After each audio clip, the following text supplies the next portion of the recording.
की आता ज्यांना सुतूक आलं आहे, ज्यांना कोणाच्या घरी समजा डिलिव्हरी झाली आहे, तर त्यांनी सेवा कशी करावी, जी सेवा आता कोणाची 108 पारायण चालू आहे, गुरुवार चालू आहे, बऱ्याच काही सेवा चालू आहे, तर मग त्या सेवा आता हे सुतूक आलं, सोयर आलं, तर ह्या सेवा कशा कराव्या.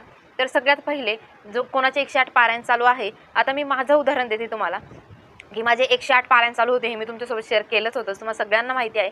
तर त्या 108 पारायणामधले माझे 50 पारायण झालेले होते.